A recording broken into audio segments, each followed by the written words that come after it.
പലവിധ വിശ്വാസത്തെ പറ്റി ലോകത്ത് കാണാൻ പറ്റും. എന്നാൽ ക്രിസ്തുവിലുള്ള വിശ്വാസം അത് വ്യത്യസ്ത വിശ്വാസമാണ്. പല മതങ്ങളുള്ള വിശ്വാസമുണ്ട്, പല വ്യക്തികളുള്ള വിശ്വാസമുണ്ട്, സ്വയത്തിലുള്ള വിശ്വാസമുണ്ട്, കൂട്ടുകാരിലുള്ള വിശ്വാസമുണ്ട്. എന്നാൽ ദൈവവചനത്താൽ ഉരുവാകപ്പെടുന്ന വിശ്വാസമുണ്ട്. ആ വിശ്വാസത്തെ ഒന്ന് ഹബക്കുക്കിൻ്റെ ലേഖനത്തിൽ പുസ്തക പ്രവാചകനായ ഹബക്കുക്കിൻ്റെ വചനത്തിലുള്ളൊരു സ്റ്റേറ്റ്മെൻറ്റ് അത് പുതിയ നിയമത്തിലും കാണപ്പെടുന്നു. എൻ്റെ നീതിമാൻ വിശ്വാസത്താൽ ജീവിക്കും. അത് ആ ഒരു സ്റ്റേറ്റ്മെൻറ്റ് പലയിടത്തായിട്ട് നമുക്ക് കാണപ്പെടും. The just shall live by faith. അത് നമ്മുടെ പ്രാക്ടിക്കലായിട്ടുള്ള നമ്മുടെ ജീവിതത്തിൻ്റെ ആപ്ലിക്കേഷൻ ലെവലിൽ എന്തുമാത്രം നമ്മുടെ ജീവിതത്തിന്മേൽ അതിൻ്റെ ഇമ്പാക്റ്റ് എത്രമാത്രമാണ് എന്ന് നമുക്ക് നോക്കാം.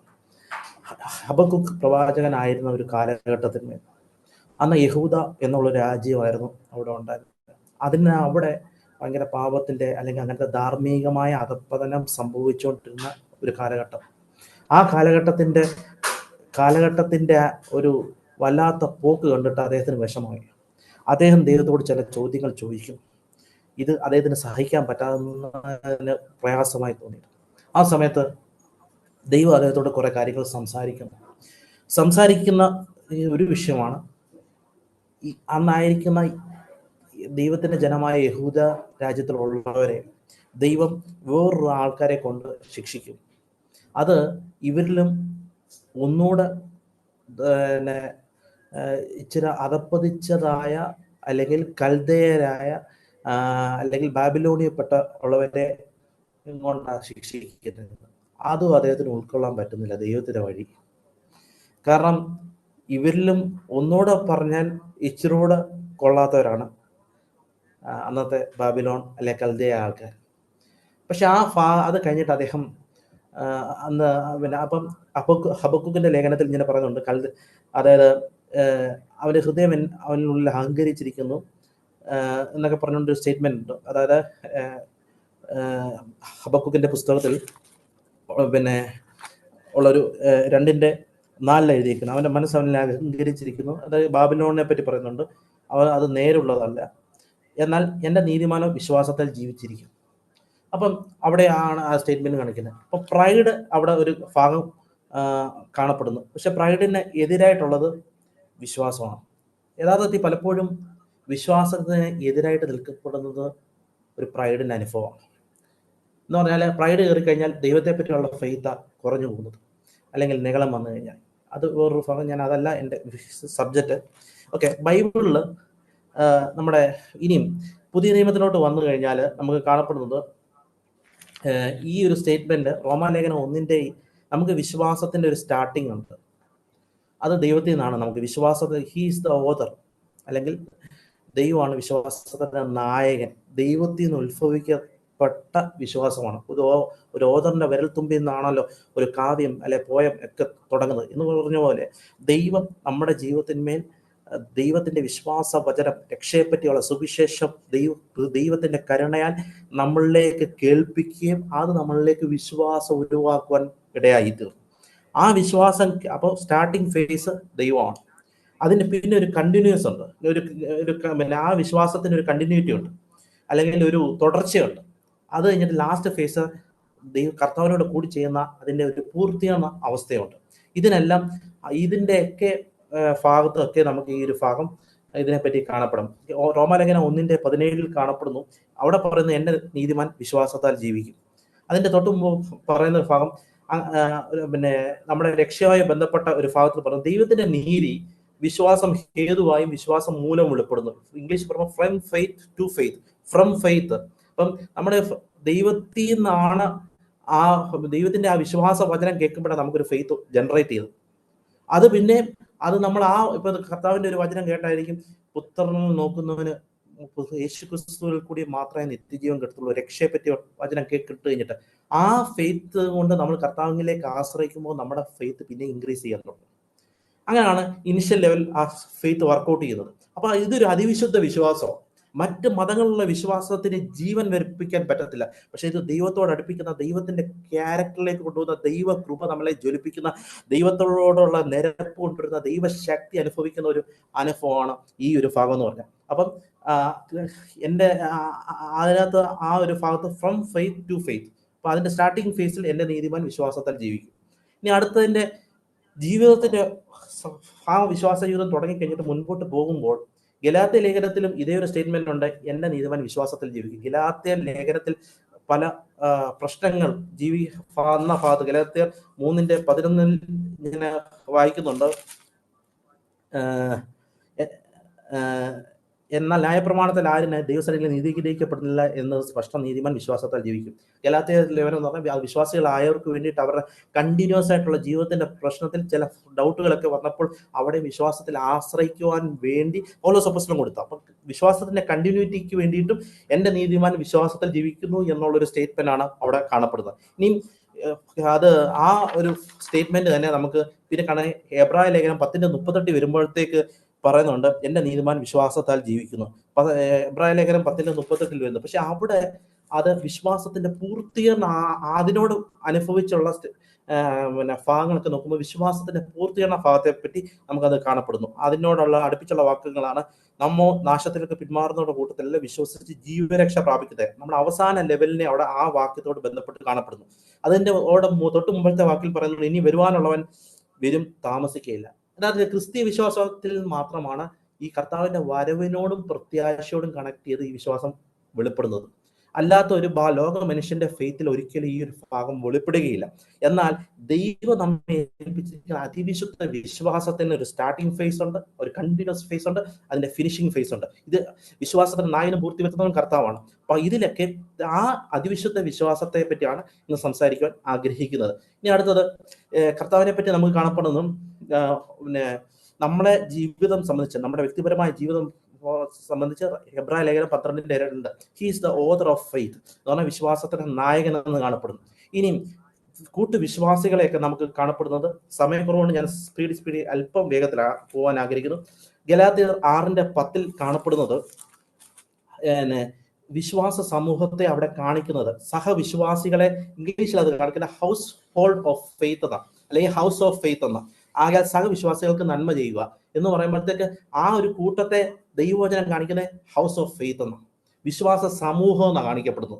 അല്ലെങ്കിൽ നമ്മളെ ലോകം തിരിച്ചറിയുമ്പോൾ മറ്റുള്ളവരിൽ നിന്ന് ദൈവജനത്തെ വ്യത്യാസമാക്കുന്ന ഇവർ വിശ്വാസമുള്ളവരാ, അതിവിശുദ്ധ വിശ്വാസമുള്ളവരാ, ക്രിസ്തുവിലുള്ള വിശ്വാസമുള്ളവരാ, ക്രിസ്തുവിലേക്ക് ആശ്രയിക്കുന്ന വിശ്വാസമുള്ള. അപ്പൊ അവരെ റെപ്രസെന്റ് ചെയ്ത ഹൗസ് ഓഫ് ഫെയ്ത്ത് എന്നാണ്. ഇനി അടുത്തത്, ഞങ്ങൾ വിശ്വസിച്ചു, അതുകൊണ്ട് ഞങ്ങൾ സംസാരിച്ചു, ഞങ്ങൾ വ്യാപരിക്കുന്ന വിശ്വാസത്തിന്റെ ആത്മാവ എന്നൊക്കെ കാണിക്കുന്ന ഒരു ഭാഗം 2 കൊരിന്ത്യർ 4:13 കാണപ്പെടുന്നു.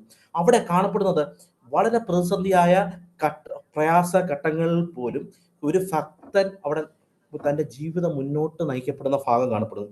എന്നാൽ ആ ഭാഗവും അവിടെ സാധാരണ ഇപ്പൊ ഒരു ഞങ്ങൾ ദിനംപ്രതി മരിക്കുന്നുവെങ്കിലും ഞങ്ങൾ കൂടെ ജീവിക്കപ്പെടുന്നു തുടങ്ങിയ അങ്ങനത്തെ കാര്യങ്ങളിലൊക്കെ വളരെ നെഗറ്റീവായിട്ടുള്ള അവസ്ഥയിലും അവിടെ അദ്ദേഹം ക്രിസ്തുവിന്റെ പരിജ്ഞാനം അദ്ദേഹത്തിന്റെ ജീവിതത്തിൽ കൂടി വെളിപ്പെടുന്നതായിട്ട് പറയുന്നു. അപ്പം ആ ഒരു ഇങ്ങനത്തെ പല ഭാഗങ്ങൾ കൂടി കടന്നു പോകുമ്പോഴും അവിടെ പറയുന്നുണ്ട്, ഞങ്ങൾ വ്യാപരിച്ചിരിക്കുന്ന, ഞങ്ങൾ വിശ്വസിച്ച്, ഞങ്ങൾ സംസാരിച്ചു, പക്ഷെ ഞങ്ങൾക്ക് ഒരു വിശ്വാസത്തിന്റെ ആത്മാവുണ്ട്. അപ്പൊ ഈ വിശ്വാസമൊക്കെ നമുക്ക് ഉരുത്തിരിയുന്നത് എങ്ങനെയാണ്?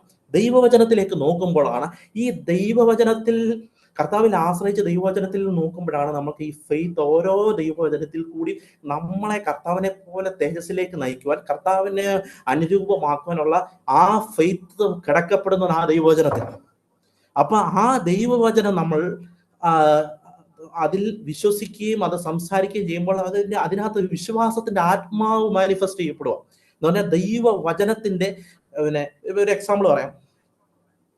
ആൾക്കാർ ഇന്നും സയൻസിൽ കൂടെ നോക്കും എങ്ങനെയാണ് ലോകം ഉളവായെന്ന്. എന്നാൽ എബ്രായ ലേഖനം 11:3 പറയുന്നുണ്ട്, ദൈവത്തിന്റെ വചനത്താൽ ലോകം, ഇന്ന് നീ കാണുന്ന ലോകത്തിന് ദൃശ്യമായതല്ല കാരണം എന്ന് വരുമാറ് ലോകം ദൈവത്തിന്റെ വചനത്താൽ നിർമ്മിക്കപ്പെട്ടു എന്ന് നാം വിശ്വാസത്താൽ അറിയുന്നു. പലപ്പോഴും ഇറ്റ് ഈസ് റിട്ടൺ എന്നുള്ളത് ഒറ്റ ഭാഗം കൊണ്ട് നമ്മുടെ പല ഭാഗത്തും വിശ്വാസം അവിടെ എസ്റ്റാബ്ലിഷ്ഡ് ആവുക, ദൈവ വചനത്താൽ അതിനകത്ത് എസ്റ്റാബ്ലിഷ്ഡ് ആവുക. അതിൻ്റെ മുമ്പോട്ടുള്ള ഓരോ ഭാഗത്തിൽ മേലും നമ്മളെ നിർത്തുന്നതും നമ്മളെ വളർത്തുന്നതും നമ്മെ നയിക്കുന്നതും ദൈവത്തിന്റെ വചനമാണ്. നമ്മുടെ ജീവിതത്തിന്റെ ക്രിസ്തു യേശുവിന്റെ മനസ്സിലേക്ക് നമ്മളെ നയിക്കപ്പെടുന്നത് ദൈവത്തിന്റെ ഹൃദയത്തിനനുസരിച്ച് നമ്മുടെ വിശ്വാസത്തെ രൂപപ്പെടുത്തുന്നത് ഈ ദൈവവചനത്താലാണ്. അപ്പം ഇനി അടുത്തത് നമുക്ക് കാണപ്പെടുന്നത് ഈ നമ്മളിലേക്ക് വെളിപ്പെടാനുള്ള വചനം അത് വിശ്വാസ വചനമാണ്.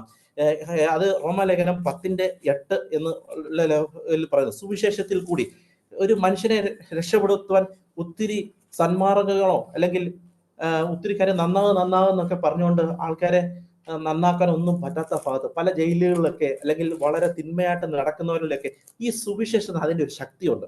ഈ സുവിശേഷവും ക്രിസ്തുവിനെ പറ്റി അങ്ങോട്ട് പറയുമ്പോൾ ആ സിമ്പിളായിട്ടായിരിക്കും പറയുന്നത്, പക്ഷെ ആ സുവിശേഷത തന്നെത്താൻ ഒരു വ്യക്തിയെ രൂപാന്തരപ്പെടുത്തുവാനുള്ള വിശ്വാസത്തിന്, അവരിൽ ദൈവീയ വിശ്വാസം ഉളവാക്കുവാനുള്ള ദൈവീയ ശക്തി ഉള്ളടങ്ങിയിരിക്കുന്നതാണ് ദൈവവചനം. റോമാലേഖനം 10:8 കാണിക്കപ്പെടുന്നു, വചനം നിനക്ക് സമീപമായി നിന്റെ വായിലും നിന്റെ ഹൃദയത്തിലും ഇരിക്കുന്നു, അത് ഞങ്ങൾ പ്രസംഗിക്കുന്ന വിശ്വാസ വചനം തന്നെ. അപ്പൊ നമ്മുടെ വചനത്തിന്റെ പ്രത്യേകത അത് വിശ്വാസ വചനമാണ്. അപ്പൊ ഒന്നുകൂടെ ഈ പറഞ്ഞ പോയിന്റുകൾ ഒന്ന് റിമൈൻഡ് ചെയ്യുന്നു. He is the author of faith.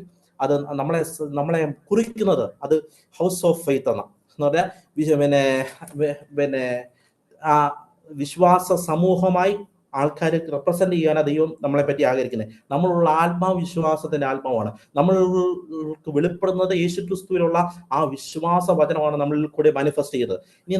ഇനിയും വേറൊരു ഭാഗം കാണപ്പെടുന്നത് പ്രയർ ഓഫ് ഫെയ്ത്ത്. ജെയിംസ് 5:15 പറയുന്നുണ്ട്, എന്നാൽ വിശ്വാസത്തോടുകൂടിയുള്ള പ്രാർത്ഥന ദീനക്കാരനെ എന്നൊക്കെ പറഞ്ഞുകൊണ്ട് പ്രാർത്ഥനയിൽ വിശ്വാസം വ്യാപരിക്കുന്ന ഭാഗം കാണപ്പെടുന്നു. ഇനിയുള്ളത് ഒരു ശിഷ്യനെ പൗലോസ് അപ്പോസ്തലൻ വളർത്തിയെടുത്തോണ്ട് എടുത്ത കേസിൽ പറയുന്നു, വിശ്വാസത്തിൽ നിജപുത്രനായ തിമോത്തിയോസ്. അപ്പം ആ വിശ്വാസത്തിന് ആത്മീയമായ നിജപുത്രൻ, സൺ ഇൻ ഫെയ്ത്ത് എന്നുള്ള ലെവലിലേക്ക് ആ വിശ്വാസത്തിന് ഒരു വ്യക്തിയുടെ ജീവിതത്തിൽ മാറ്റം ഉളവാക്കുന്നതായിട്ട് കാണപ്പെടുന്നു. ഇനിയും അടുത്തത് ഫൈറ്റ് ഓഫ് ഫെയ്ത്ത്, നല്ല പോർ പൊരുത്. ഈ വിശ്വാസത്തിന് വേണ്ടി ഒരു പോരാട്ടമുണ്ട്. അത് നമുക്ക് ആ വാക്യം 1 തിമോത്തിയോസ് 6:16. അപ്പൊ എല്ലാത്തിനും 6:12 അപ്പം എല്ലാത്തിനും വിശ്വാസം വിശ്വാസം നമ്മളിലേക്ക് ക്രിയ ചെയ്യുന്നതായിട്ട് നമുക്ക് കാണപ്പെടുന്നു. ഇനിയും മനുഷ്യന്റെ പല പ്രയത്നങ്ങളും പലപ്പോഴും കഴിയാതിരിക്കുമ്പോൾ വിശ്വാസത്തിന് എന്തുമാത്രം ഒരു വ്യക്തിയിൽ മേൽ ചേഞ്ചസ് വരുത്തുന്നു. പലപ്പോഴും ന്യായപ്രമാണം അതൊക്കെ ഒരു നിഴലായി നിന്നു. ആ കാലഘട്ടത്തിലെ ആൾക്കാർ അത് താൽക്കാലികമായി നിന്നിരുന്നു. എന്നാൽ യേശുക്രിസ്തുവിൽ കൂടി ആ ന്യായപ്രമാണത്തിന് പൂർത്തീകരിക്കുവാൻ കഴിയാത്തതും ആ താൽക്കാലികമായ അവസ്ഥയൊക്കെ യേശു ക്രിസ്തുവിൽ കൂടി വിശ്വാസ മാർഗത്തിൽ കൂടെ, മനുഷ്യൻ ഇന്ന് കർമ്മ മാർഗത്തിൽ മറ്റു മതങ്ങൾ ആശ്രയിക്കുമ്പോൾ വിശ്വാസ മാർഗത്തിൽ കൂടി യേശു ക്രിസ്തുവിൽ കൂടി ഉള്ള വിശ്വാസത്താൽ ഒരു വ്യക്തി ജീവിതത്തിന്റെ ഭാഗത്ത് വളരെ ട്രാൻസ്ഫോർമേഷൻ അനുഭവിക്കുന്നതായിട്ട്. അത് പിന്നെ നമ്മുടെ നീതീകരണ സകല വിഷയങ്ങളുണ്ട്, ഞാൻ അങ്ങോട്ടൊന്നും ഒത്തിരി പോകുന്നില്ല. ഓക്കെ, നമ്മുടെ വിശുദ്ധീകരണം അങ്ങനത്തെ ഭാഗത്തൊക്കെ. ഇനിയും പഴയ നിയമ കാലഘട്ടത്തിലും ചിലരുടെ ജീവിതത്തിന്മേൽ ദൈവവുമായിട്ടുള്ള ബന്ധപ്പെടുത്തിൽ വിശ്വാസം കണക്ട് ചെയ്തപ്പോൾ അവരുടെ ജീവിതം വളരെ ട്രാൻസ്ഫോർമേഷൻ ആയിട്ട് കാണപ്പെടുന്നു. രാഹാബ് എന്ന വേശി, ആ രാഹാബ് എന്ന വേശി ഇസ്രായേൽ മക്കളുടെ അല്ലെങ്കിൽ ആ ഒരു ലെവലിലോട്ട് കയറി വരുവാൻ തക്കണം യോജിക്കാൻ അങ്ങനെ നോർമലി പറ്റത്തില്ലായിരുന്നു. പക്ഷെ വിശ്വാസത്തിന് അതിനും സാധ്യത ഉണ്ടായിരുന്നു എന്ന് നമുക്ക് കാണപ്പെടുന്നു. ഹെബ്രായ ലേഖനത്തിലും യോശുവയുടെ ലേഖനത്തിലും ഒക്കെ അതിനകത്ത് ഭാഗത്തുണ്ട്. ശമരിയക്കാരിയായ സ്ത്രീ, ആ സ്ത്രീക്ക് നല്ലൊരു ടെസ്റ്റിമണി ഇല്ലായിരുന്നു. പക്ഷെ അനേകർക്ക് സുവിശേഷത്തിന്റെ മശിഹയെ വെളിപ്പെടുത്തുവാനുള്ള ബ്ലെസ്സിങ് ആയിട്ടുള്ള ഒരു ജീവിതത്തിന്റെ അനുഭവമായി രൂപപ്പെടുവാൻ അവൾക്കൂടെ വെളിപ്പെട്ട മശിഹയെ പറ്റിയുള്ള വചനം ആ വ്യക്തിയെ ട്രാൻസ്ഫോം ചെയ്തു. ജീവിതത്തിന്മേൽ ഒരു രീതിയിലും കർത്താവിന് സാക്ഷ്യം വഹിക്കുവാൻ ഒരിക്കലും ലോകപ്രകാരമായിട്ട് അംഗീകാരമില്ലാത്ത ആ സ്ത്രീയിൽ മേൽ ആ വിശ്വാസത്തിന് വന്ന ട്രാൻസ്ഫോർമേഷൻ ഭാഗം കാണപ്പെടുന്നു. അടുത്തത് ഒരു സ്ത്രീ പട്ടണത്തിൽ അല്ലെ സ്വച്ഛജട മാംസത്തിലെ സ്ത്രീ വളരെ ഹോപ്പ്ലെസ് ആയിട്ടുള്ള സിറ്റുവേഷൻ ആയിരുന്നു. പക്ഷെ ക്രിസ്തുവിൽ ആ ഫെയ്ത്ത് വന്നപ്പോൾ അത് സുവിശേഷത്തിൽ അവൾ മുഖാന്തരം ഒക്കെ ക്രിസ്തുവിനെ പ്രഘോഷിക്കുന്ന ലോകത്തിന്റെ പല ഭാഗത്തും അവളെ പറ്റി ആ ഒരു ഭാഗത്തിന്മേലും പറയത്തക്കോണം ആ വിശ്വാസം, ക്രിസ്തുവിലുള്ള വിശ്വാസം അവരുടെ ജീവിതത്തിന്മേൽ ട്രാൻസ്ഫോം ചെയ്തെന്ന് പറയുന്നു. അപ്പം ഇന്ന് ഈ സുവിശേഷത്തിന്റെ ആ സിംപ്ലിസിറ്റി, അത് ഒരു വ്യക്തിയെയും ഒരു കുടുംബത്തെ അല്ലെ ജീവിതത്തെ ഒരു സമൂഹത്തെയൊക്കെ എന്നും മാത്രം കാലഘട്ടങ്ങളിൽ മാറ്റിക്കൊടുത്തു. ആ സിംപ്ലിസിറ്റി ഓഫ് ഗോസ്പല്, ആ സുവിശേഷത്തിന്റെ പിന്നെ അതിൻ്റെതായിട്ടുള്ള പിന്നെ ആ ബുദ്ധി കൊണ്ടോ അല്ലെ മാനുഷ്യ ജ്ഞാനം കൊണ്ടോ ഉള്ള പല പിന്നെ കണക്കൂട്ടൽ കൊണ്ട് ദൈവത്തെ അളക്കാൻ ചെന്നവർക്ക് പലപ്പോഴും ആ ദൈവത്തെ പ്രാപിക്കാൻ കഴിഞ്ഞില്ല. എന്നാൽ വിശ്വാസത്തിൽ കൂടി ആശ്രയിച്ചവർക്ക് അതിൻ്റെ ആയിട്ടുള്ള ആ സുവിശേഷത്തിന്റെ വേശ്യമാരും ചുങ്കക്കാരും ഒക്കെ എല്ലാ മറ്റുള്ളവരെക്കാട്ടിലും മുന്നമേ ദൈവത്തിന്റെ സന്നിധിയിൽ എത്തപ്പെടുന്നു എന്ന് പറയുന്നുണ്ട്. ഒരു മനുഷ്യനും പ്രശംസിക്കാൻ കഴിയാതെ വണ്ണം ദൈവത്തിന്റെ പ്രവൃത്തി പലയിടത്തും നടക്കപ്പെടുന്നതായിട്ട് നമുക്ക് കാണപ്പെടുവാൻ കഴിയുന്നുണ്ട്. അപ്പോൾ ഈ വിശ്വാസവും സ്നേഹവും കൂടെ ഒരുമിച്ച് പോകുന്നതായിട്ട് ഗലാത്യർ 5:6 പറയുന്നുണ്ട്. സ്നേഹത്തിൽ വ്യാപരിക്കുന്ന ഒരു വിശ്വാസത്തെ പറ്റി കാണപ്പെടുന്നു. എഫേസ്യ ലേഖനത്തിൽ 1:15 ഇങ്ങനെ പറയുന്നുണ്ട്, അത് നിമിത്തം ഞാനും നിങ്ങൾക്ക് കർത്താവായ യേശുവിലുള്ള വിശ്വാസത്തെയും സകല വിശുദ്ധന്മാരോടുള്ള സ്നേഹത്തെയും കുറിച്ച് കേട്ടിട്ട്. അപ്പൊ വിശ്വാസത്തോടൊപ്പം തന്നെ ഈ വിശ്വാസം നമ്മളിലേക്ക് വേറൊരു ദൈവത്തിന്റെ ക്യാരക്ടറുമായിട്ട് നമ്മുടെ ചേർത്ത് പിടിക്കത്തക്കോണം ഈ നമ്മളിൽ ഒരു ട്രാൻസ്ഫോർമേഷൻ വെളിപ്പെടുന്നതായിട്ട് നമുക്ക് കാണപ്പെടുന്നു. അതുപോലെ കൊലോസ്യ ലേഖനം 1:4 പറയുന്നുണ്ട്, അത് ക്രിസ്തുവേശുവിലുള്ള വിശ്വാസത്തെയും സകല വിശുദ്ധന്മാരോട് നിങ്ങൾക്കുള്ള സ്നേഹത്തെയും കിട്ടി. ഇപ്പൊ അവിടെയും വിശ്വാസവും സ്നേഹവും കമ്പൈൻഡ് ആയിട്ട് ചെയ്തതായിട്ട് പറയുന്നുണ്ട്. ഇങ്ങനത്തെ ഫോം ഇനി ഈ വിശ്വാസം, ഇപ്പൊ ഇത് വിശ്വാസമാണ് മെയിനായിട്ട് പറയുന്നത്. അപ്പൊ ആ വിശ്വാസവും സ്നേഹവുമായിട്ട് ഒരുമിച്ച് വ്യാപരിക്കുന്നതായിട്ട് കാണപ്പെടുന്നു. ഇനി വിശ്വാസവും നല്ല മനസാക്ഷിയും ഒരുമിച്ച് വ്യാപരിക്കുന്നതായിട്ട് 1 തീമോഥെയോസ് 1:19 ഇങ്ങനെ പറയുന്നുണ്ട്, ചിലർ നല്ല മനസാക്ഷി തള്ളിക്കളഞ്ഞിട്ട് അവരുടെ വിശ്വാസ കപ്പൽ തകർന്നുപോയി. അപ്പം ദൈവത്തിലുള്ള യഥാർത്ഥമായ വിശ്വാസം, ദൈവത്തിലുള്ള നല്ല മനസാക്ഷി, അത് നമ്മുടെ ഫെയ്ത്തിനെ, നമ്മുടെ വിശ്വാസ കപ്പലിനെയൊക്കെ വളരെ അതിനെ ആ ഒരു ഭാഗത്ത് സ്വാധീനിക്കുന്നതായിട്ട് പറയുന്നുണ്ട്. അതുപോലെ തന്നെ ഒരു ദൈവവചനം പറയുന്ന ഒരാള് ആ വ്യക്തി എങ്ങനെ ആയിരിക്കണമെന്ന് പിന്നെ ദൈവവചനം പറയുന്നുണ്ട്. അവർ വിശ്വാസത്തിന്റെ മർമ്മം ശുദ്ധ മനസാക്ഷി വെക്കണമെന്ന്. പലപ്പോഴും ഇന്ന് പലരും വചനമൊക്കെ ചിലപ്പം ദൈവകൃപയെന്ന് പിന്മാറി ഇട്ടിട്ട് വചനം ഇന്റർപ്രറ്റ് ചെയ്യുമ്പോഴത്തെ ശുദ്ധ മനസാക്ഷിയിൽ എല്ലാവരേക്കും ദൈവവചനം വെച്ചിട്ട് അല്ലാതെ പറയും.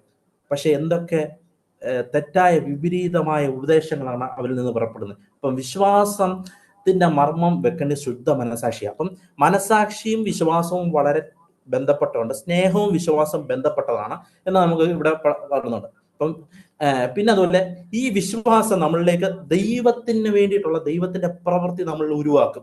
അതിന് വേണ്ടിയിട്ടുള്ള വാക്യങ്ങളാണ് ഇപ്പൊ കൃപയാലല്ല നിങ്ങൾ വിശ്വാസം മൂലം രക്ഷിക്കപ്പെട്ടിരിക്കുന്നത് അത് എന്നൊക്കെ പറഞ്ഞു കഴിഞ്ഞിട്ട് നാം പറഞ്ഞാൽ പിന്നെ നാം അവന്റെ കൈപ്പണിയായി സൽപ്രവൃത്തിക്ക് വേണ്ടി സൃഷ്ടിക്കപ്പെട്ടവരാകുന്നു.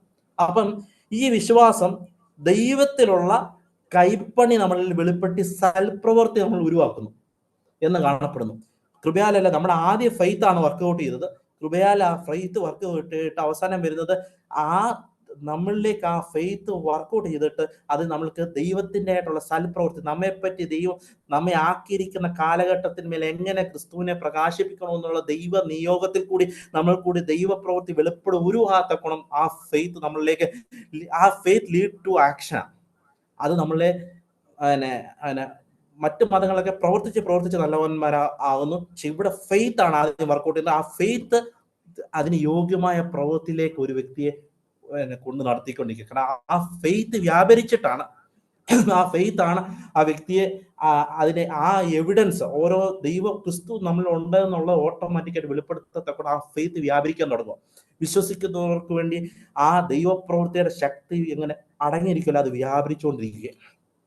തീത്തോസ് 3:8 പറയുന്നുണ്ട്, ഈ വചനം വിശ്വാസയോഗം, ദൈവത്തിൽ വിശ്വസിച്ചവർ സൽപ്രവൃത്തികൾ ഉത്സാഹികളാകേണ്ടതിന് എന്നൊക്കെ പറഞ്ഞുകൊണ്ട് സ്റ്റേറ്റ്മെന്റ്. അപ്പം ഈ വിശ്വാസയോഗ്യമായ ഈ വചനത്തെ പിന്നെ അടുത്ത ഭാഗത്തിലേക്ക് അത് കണക്ട് ചെയ്യുന്നത് നമ്മൾ കൂടി ആ വിശ്വാസ സൽപ്രവൃത്തികളായിട്ട് ക്രിസ്തുവിലുള്ള പ്രവൃത്തിയായിട്ട്. ഇപ്പം സൽപ്രവൃത്തികൾ മാനുഷ്യമായിട്ട് ഒത്തിരി പേര് ഭയങ്കര അവരുടെ പ്രശംസയ്ക്ക് വേണ്ടിയിട്ട് ഒത്തിരി വർക്കൊക്കെ ചെയ്യുന്നുണ്ട്. പക്ഷെ ഇത് അതല്ല, ക്രിസ്തു നമ്മൾ വസിക്കുമ്പോൾ ഇനി ഞാനല്ല ക്രിസ്തുവാണ് എന്നിൽ ജീവിക്കുന്നത് മൂലം നമ്മൾ കൂടി ദൈവം വെളിപ്പെടുത്തുന്ന ഒത്തിരി പ്രവർത്തനമുണ്ട്. അബ്രഹാമിൽ തന്റെ നിർജീവത്വമായിരുന്നു, എന്നാൽ അത് അദ്ദേഹം പരിച്ഛേദനയേറ്റു. അത് നമ്മുടെ സാൽവേഷനുമായിട്ട് ബന്ധപ്പെട്ട് നിൽക്കപ്പെടുന്നു, ഹൃദയത്തിന്റെ പരിച്ഛേദനയൊക്കെ. അപ്പം അദ്ദേഹം എന്റെ നീതിമാൻ വിശ്വാസത്തിൽ ജീവിക്കുന്ന അദ്ദേഹം വിശ്വാസികളുടെ പിതാവ് എന്നുള്ള പേരൊക്കെ കിട്ടിയ ആളാണ്. ഇനിയും ആ അബ്രഹാമിന്റെ വേറൊരു ഭാഗം നമ്മുടെ രക്ഷയുമായി ബന്ധപ്പെട്ട് കണക്ട് ചെയ്യാനേ ഒരു പറഞ്ഞ അബ്രഹാം വിശ്വാസം മൂലം ഒരു ഐസക്കിനെ ആദ്യം പിന്നെ വിശ്വാസം വ്യാപരിച്ച് അവസാനം ആ ഐസക്കിനെ സമർപ്പിക്കുന്നതായിട്ട് കാണപ്പെടുന്നു. എന്ന് പറഞ്ഞാല് നമ്മൾ വിശ്വാസം വന്നിട്ട് നമ്മൾ വിശുദ്ധീകരണത്തിലേക്ക് നയിച്ച് നമ്മളിലേക്ക് ആ പ്രവൃത്തി വെളിപ്പെടുക. ആ എന്ന് പറഞ്ഞാൽ അത് നമ്മളിലേക്ക് വിശുദ്ധീകരണത്തിലേക്കും ദൈവം ആഗ്രഹിക്കുന്ന ദൈവത്തിന് യോഗ്യമായ ദൈവത്തെ എങ്ങനെ പ്രസാദിപ്പിക്കണമെന്നുള്ള വാഞ്ചോണ്ട് ആ വിശ്വാസം നമ്മളിലേക്ക് അതിനുള്ള ദൈവകൃപയും അതിനുള്ള ദൈവസ്നേഹം നമ്മൾ വ്യാപരിക്കുവാൻ തക്കോണം അത് കാരണമായി തീരും വിശ്വാസം. അപ്പം നമ്മുടെ പെർഫെക്ഷൻ ഓഫ് ഫെയ്ത്തിൽ സാൽവേഷൻ അബ്രഹാമിന്റെയും ഇതും കൊണ്ട് ഒന്ന് സാൽവേഷന്റെ ആദ്യം നമ്മൾ പിന്നെ വിശ്വാസത്തിൽ കൂടി ദൈവത്തെ വിശ്വസിച്ചിട്ട് ഒരു പരിച്ഛേദന സാൽവേഷനുമായിട്ട് ബന്ധപ്പെട്ട് നമുക്ക് കണക്ട് ചെയ്യാം. നമ്മുടെ സാന്റിഫിക്കേഷനുമായിട്ട് ബന്ധപ്പെട്ട് വിശുദ്ധീകരണവുമായി ബന്ധപ്പെട്ട് ഇതിനെ നമുക്ക് കണക്ട് ചെയ്യാം. ഇനി അടുത്തത് പിന്നെ അബ്രഹാമിൽ കൂടി ദൈവം പറഞ്ഞൊരു അന്നത്തെ ഭാഗമുണ്ട്, സകല ജാതികൾ നിന്നെ മൂലം അനുഗ്രഹിക്കപ്പെടുന്നു. അത് ഇന്നത്തെ നമ്മളുമായിട്ട് കണക്ട് ചെയ്തിട്ട് നമ്മുടെ രക്ഷയുമായി ബന്ധപ്പെട്ട് കണക്ട് ചെയ്യുവാണെങ്കിൽ എങ്ങനെയാണോ സകല ജാതികളും പോയി സുവിശേഷം അറിയിക്കുക, അങ്ങനെയാണ് അവർ ദൈവത്തിന്റെ ആത്മീയ ആയിട്ട് അഭിവൃദ്ധിപ്പെടുന്ന ദൈവമായിട്ട് നിരപ്പ് വരുന്ന ആ അനുഗ്രഹം വരത്തക്കോണം അബ്രഹാമിൽ വന്ന ആ ഫെയ്ത്ത് നമ്മുടെ സാൽവേഷന്റെ കൂടി വരുന്ന ഗോസ്പൽ അല്ലെ ഇവാഞ്ചലിസം അങ്ങനത്തെ ഇത്യാദി ഭാഗങ്ങൾ കൂടി ഒരു സകല ജാതികളും അന്ന് പറഞ്ഞ് സകല ജാതികൾ അനുഗ്രഹിക്കപ്പെടുന്നു. ഇന്ന് നമ്മൾ കൂടി ആ ഇതുമായിട്ട് ബന്ധപ്പെടുമ്പോൾ സാന്റിഫിക്കേഷന്റെ അടുത്ത ഫേസിൽ ആ വേറൊരു ഭാഗത്ത് അബ്രഹാമിൽ കണ്ടപ്പെട്ട സകല ജാതികളും അനുഗ്രഹിക്കപ്പെടും എന്നുള്ള ആ ഫെയ്ത്ത് ആ വ്യക്തി നമ്മുടെ ജീവിതത്തിന്മേൽ ഓരോരുത്തർ കൂടി വെളിപ്പെടുന്ന സുവിശേഷത്തിന് വേണ്ടിയിട്ടുള്ള പ്രകാശനം വെളിപ്പെടുമ്പോൾ അനേകർ നമ്മൾ കൂടിയും ആ അനുഗ്രഹം വെളിപ്പെടുക. ഇനി അടുത്തത് അബ്രഹാം വിശ്വസിച്ച ഒരു ഭാഗമാണ്, തൻ്റെ നിർജീവത്വമാണെങ്കിലും അല്ലെങ്കിൽ അവധിക്കൂടെ അല്ലെങ്കിൽ തൻ്റെ മകൻ മരിച്ചു പോയെങ്കിലും അതിനെ ദൈവം ഉയർപ്പിച്ചു തരാൻ ശക്തനാണ്. നമ്മുടെ അത് കഴിഞ്ഞാൽ ക്രിസ്തുവിൽ നമ്മൾ ക്രിസ്തുവേശു മുഖാന്തരം നമ്മൾ ക്രിസ്തു ചെയ്ത പ്രവൃത്തി മൂലം നമ്മൾ സ്ഥാനത്തോട് കർത്താവിനോട് ഐഡന്റിഫൈ ചെയ്തിട്ട് നമ്മൾ ജീവന്റെ പുതുക്കത്തിൽ മേൽ കർത്താവിനോട് ഉയർപ്പിച്ചെന്ന് നമ്മൾ വിശ്വസിക്കുന്നു. അതോടൊപ്പം തന്നെ കർത്താവ് വരുമ്പോൾ നമ്മൾ ഉയർക്കുമെന്ന് വിശ്വസിക്കുന്നു. അപ്പോൾ പൂർത്തീകരണത്തിൽ വരെ ഇപ്പം വിശ്വാസത്തിന് നമ്മുടെ ഓരോ ലൈഫിലും നമ്മുടെ വചനത്തിന് പ്രകാരം നമ്മെ ദൈവത്തെ പോലെ ആക്കുവാൻ വലിയൊരു റോള് വഹിച്ചുകൊണ്ട് നമ്മുടെ ജീവിതത്തിന്മേൽ ഇരിക്കുന്നത്. അതുകൊണ്ട് അത് നമ്മുടെ പാപത്തിന്മേൽ ജയിക്കുവാൻ തക്കണം ഈ വിശ്വാസം നമുക്ക് ഹേതുവാണ്. യേശു ദൈവപുത്രൻ എന്ന് വിശ്വസിക്കുന്നവനല്ലാതെ ആരാണ് ഈ ലോകത്തെ ജയിക്കുന്നത്? അന്ന് യേശു ക്രിസ്തു ദൈവപുത്രനാകുന്ന വിശ്വസിക്കുന്ന ഒരു വ്യക്തിക്ക് പാപത്തിന്മേൽ ദൈവവചനപ്രകാരം വചനം അങ്ങോട്ട് രൂപപ്പെട്ടിട്ട് ഓരോ പാപത്തെ ജയിക്കത്തക്കോണം ഒരു വിശ്വാസം വചനത്തിൽ കൂടി വ്യാപരിച്ച് ദൈവത്തിന്റെ പ്രവൃത്തി വെളിപ്പെടുന്നത്. അവിടെ തന്റെ ജീവിതം ക്രിസ്തുവിനോട് ഇനി ജീവിക്കുന്ന ഞാനല്ല, ക്രിസ്തു എന്ന് ചിന്തിക്കത്തക്കോണം ഞാൻ ക്രിസ്തുവിനോട് മരിച്ചു അടക്കപ്പെട്ടു ഉയർത്തെഴുന്നേറ്റു ഇനി ജീവിക്കുന്ന ക്രിസ്തു എന്ന് എപ്പോഴും സെൽഫിന്ന് ക്രിസ്തുവിലേക്ക് ഫെയ്ത്ത് ഇടണമെങ്കിൽ നമ്മൾ സെൽഫിൽ വെക്കുമ്പോൾ നമ്മളെല്ലാം പാപത്തിലോട്ടാണ്. സെൽഫി ചെയ്യുന്നതൊക്കെ പാപം. എന്നാൽ സെൽഫിന്ന് ക്രിസ്തുവിലേക്ക് തിരിയുമ്പോൾ, ക്രിസ്തുവിലേക്ക് ഫെയ്ത്ത് ഇടുമ്പോൾ അത് നമുക്ക് ലോകത്തെ ജയിക്കുന്ന ഒരു വിശ്വാസമായി രൂപപ്പെടുവാൻ തൊക്കണം. യേശു ക്രിസ്തു ദൈവപുത്രൻ എന്ന് വിശ്വസിക്കുമ്പോൾ കിട്ടുന്ന ആ പാപത്തെ ജയിക്കുന്ന ഒരു വിശ്വാസമുണ്ട്. എന്തായാലും സമയത്തിന്റെ കുറവുണ്ട്, ഞാൻ എൻ്റെ കുറെ കാര്യങ്ങളും കൂടെ പറയാനിരുന്നതാണ്. എന്നാൽ നമുക്ക് ദൈവം ഫലമേൽപ്പിച്ചിരിക്കുന്ന ഒരു അതിവിശുദ്ധ വിശ്വാസമാണ്. ആ വിശ്വാസത്തിന് വേണ്ടി നമുക്കളെ പോരാടുവാൻ വേണ്ടി ദൈവം യൂദായുടെ ലേഖനത്തിൽ മേൽ പറയുന്നുണ്ട്. വിശുദ്ധമാർക്ക് ഒരിക്കലായി ഫലമേൽപ്പിച്ചിരിക്കുന്ന വിശ്വാസത്തിന് വേണ്ടി പോരാടുവന്നു. നമ്മൾക്ക് ദൈവം വെളുപ്പിക്കേട്ട മറ്റ് മതസ്ഥർക്ക് ഇപ്പൊ രാവിലെ എണ്ണിച്ചു അല്ലെങ്കിൽ അവർ ജീവിക്കുന്നു, അവരെ ഓരോ കാര്യങ്ങൾ നടക്കും, അവരെ ഓരോന്നിനും വേണ്ടി ഒരു പ്രത്യാശിക്കുന്നു, വിശ്വസിക്കുന്നു. പക്ഷെ നമുക്ക് ദൈവവചനവുമായിട്ടും ക്രിസ്തു യേശുവായുള്ള ബന്ധത്തിൽ കൂടെ നമ്മുടെ വിശ്വാസം വർക്കൗട്ട് ചെയ്യുന്നതും വ്യാപരിക്കുന്നതും. അതുകൊണ്ട് നമ്മുടെ നോട്ടവും നമ്മുടെ നിത്യത റിലേറ്റഡുമായിട്ടും എറ്റേണൽ ലെവൽ വരെ എത്തുന്ന ലെവലിലേക്ക് നമ്മുടെ ഫെയ്ത്ത് ദൈവം ഓരോ ഭാഗത്തും ദൈവഹിതപ്രകാരം നമ്മളെ ദൈവം ട്രാൻസ്ഫോം ചെയ്യുന്ന ദൈവമാണ്. ദൈവം നമ്മുടെ ലോകപ്രകാരം നമ്മുടെ മൈൻഡ് സെറ്റ് ദൈവമില്ലാത്ത ക്രിസ്തുവിനാൽ ഉരുവാകാത്ത വിശ്വാസം കൊണ്ട് ജീവിക്കാനല്ല ദൈവം ആഗ്രഹിക്കുന്നത്. എപ്പോഴും മൈൻഡ് സെറ്റ് റിന്യൂ ചെയ്യാനാണ് പറയുന്നത്. മനസ്സ് പുതുക്കി രൂപാന്തരപ്പെടുക. ദൈവ വചനപ്രകാരം ഓരോ ദിവസവും നമ്മുടെ മൈൻഡ് സെറ്റിനെ ക്രിസ്തു യേശുവിലെങ്കിലേക്ക് തിരിക്കാനാണ് ദൈവം നമ്മെ പറ്റി ആഗ്രഹിക്കുന്നത്. അങ്ങനെ അതിവിശുദ്ധ വിശ്വാസത്തിൽ കൂടി നമ്മുടെ ജീവിതം പെർഫെക്ഷനിലേക്ക് പോകാനാണ് ദൈവം നമ്മെ പറ്റിയിരിക്കുന്നത്. അതിനു വേണ്ടിയിട്ട് ദൈവം നമ്മെ ഓരോരുത്തരെ സഹായിക്കട്ടെ എന്ന് പറഞ്ഞുകൊണ്ട് വാക്കുകളെ ചുരുക്കും. നമ്മൾ കൂടെ സമയം മുതൽ അവനും മഹത്വത്തെ പറ്റി അവൻ നാം ശ്രമിച്ചിരുന്നു. കർത്താവിന്റെ മഹത്വം എത്രത്തോളം വെളിപ്പെടുമ്പോൾ അത്രത്തോളം നമ്മുടെ താഴ്മയൊക്കെ ആയിത്തീരും. അതിനുശേഷം അതിനോട് ചേർന്നുള്ളൊരു ഒരു സന്ദേശം തന്നെയായിരുന്നു ഒക്കെ നമ്മൾ ശ്രമിച്ചിരുന്നു. പിന്നെ മോഹൻ ജീസസിലും കൂടുതലും ആണെങ്കിലും നമ്മെ തന്നെ താഴ്ത്തുന്ന നമ്മെ തന്നെ ഇല്ലാതാക്കുന്ന ഒക്കെ അതിനോട് ചേർന്ന് തന്നെ ഒരു ഗാനം പാടി അമ്മ ലോകത്തെ വെറുക്കുക പുലർക്കുക വേണം. അപ്പൊ ഈ ലോകത്ത് എങ്ങനെ വെറുക്കും വിശ്വാസത്താൽ നമുക്ക് അവൻ ജയിക്കുവാനായിട്ട് കഴിയും. എന്തായാലും നമ്മൾ കേട്ടതുപോലെ നമുക്ക് നാം കേട്ട വചന പ്രകാരം നാം ശുദ്ധിയുള്ളവരാകുന്നു. അതുകൊണ്ട് ആ ഒരു ശുദ്ധിയുള്ളവരായിക്കൊണ്ട് തന്നെ അവൻ ഒരുമിച്ച് അരിക്കുവാൻ ദൈവം നമുക്ക് ഇടയാകട്ടെ. പ്രത്യേക പ്രാർത്ഥനയുണ്ടായിരിക്കുമ്പോൾ പ്രത്യേക ഈ മീറ്റിംഗ് പ്രിയ സിബിച്ചാൻ തന്നെ പ്രാർത്ഥിച്ച് അവസാനിപ്പിക്കുന്നത്.